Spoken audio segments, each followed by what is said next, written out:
पुरानी लाइब्रेरी में खिला र जाने वाला आखिरी दरीचे, शान के साए हंसता हंसता दीवारों पर तर रहे थे। शहर की सबसे पुरानी लाइब्रेरी।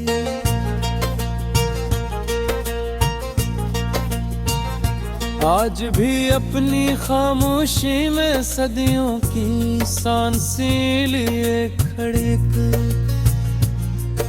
लकड़ी की अलमारियां, गर्द से ढकी किताबें और पुराने कागजों की मद्दम खुशबू वक्त को जैसे आहस्ता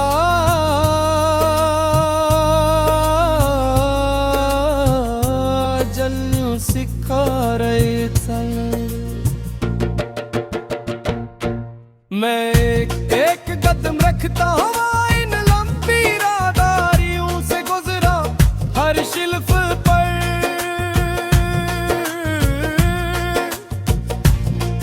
किसी भूली हुई कहानी की धड़कन रखी थी। हर किताब के अंदर किसी का ख्वाब, किसी का दर्द, किसी की दुआ सो रही थी। आखिर में एक छोटा सा कमरे आया, इस कमरे में सिर्फ एक मेज थी, एक कुर्सी और दीवार में बबावा, एक पुराना दरीचे, वही वाहद दरीचे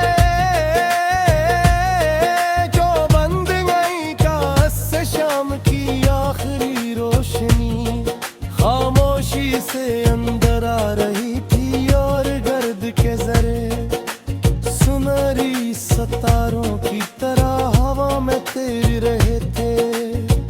मैं उस खिले हुए दरीचे के पास जाकर खड़ा हो गया।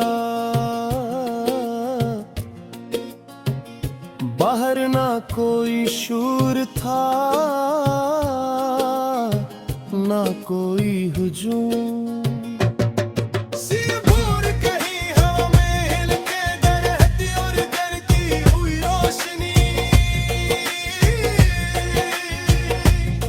उसी लम्हे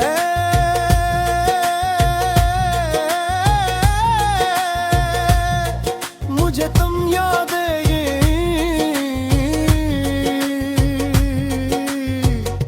क्योंकि तुम्हारी याद भी मेरे दिल में उसी आखिरी दरीचे की तरह है। सब कुछ बंद हो जाए, लफ्ज खत्म हो जाए, रास्ते मिट जाए, तब भी एक छोटा सा रास्ता खामोशी से खिला जाता है। जहां से तुम्हारी याद रोशनी बनकर अंदर आती रहती है। मुझे याद है जब हमारे दरमियान बातें खत्म नहीं होती थी। हर दिन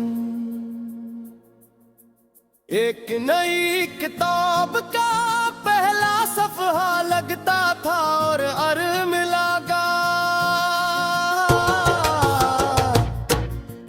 एक नई कहानी कब ने गर्द हर लफ्ज पर बिखेरी, किताबें बंद हो गए, सफ़हे जर्द हो गए और कई कहानियां बहे रुख ताम के खामोश हो गए। मगर कुछ दरीचे कहानियों के लिए नहीं सिर्फ रोशनी के लिए खुले रहते हैं। अब तुम्हारी आँख मेरे लिए कोई धोरा बाब नहीं, कोई गमशुदा सतर नहीं, बस एक खिला हवा दरीचे है जिससे हर शाम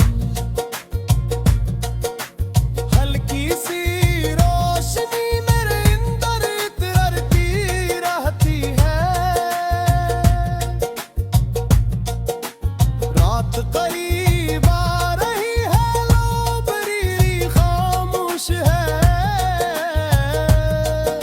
किताबें अपनी नींद में और आखिरी दरीचा अब भी खिला हवा है सैदा, पुरसुकून और वक्त से बेनियाज। और तुम मेरे दिल की पुरानी लाइब्रेरी का वो आखिरी खिला हवा दरीचे हो, जिसे मैं कभी बंद नहीं कर सका, क्योंकि इसी से गुजर